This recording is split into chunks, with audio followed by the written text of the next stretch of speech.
Hi frugal friends, welcome to your daily dose of frugality. Here on the YouTube channel is Fire for Me. We are currently in the Cheap Tactics for Romance and Love in the 365 Ways to Live Cheap book by Trent Ham. And today's tip is to build a financially equal relationship from the start. Obviously, no relationship will start off with both partners on exactly equal financial footing. But that doesn't mean that a healthy relationship revolves around one person covering all of the necessary bills while the other member is a spendthrift.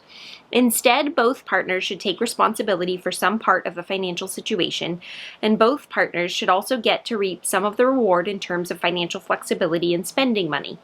You can start this early on by having both partners occasionally paying for date expenses or by going Dutch regularly.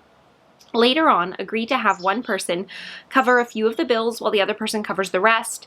For example, one partner might pay for rent while the other one handles the other expenses.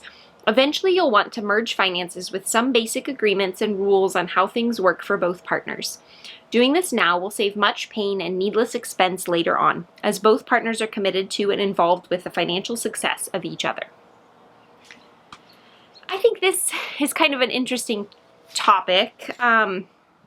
I was on board, I think, with the first part about making sure that you kind of have a plan and that you've talked about who's paying for what, etc.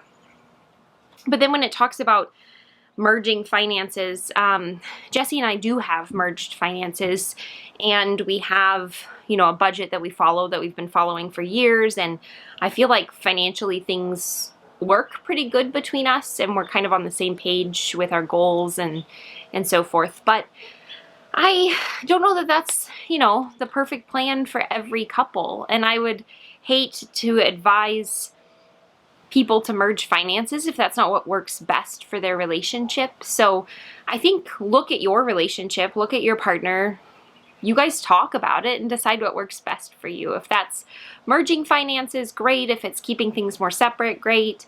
I think it's a very individual and sort of relationship specific decision to make.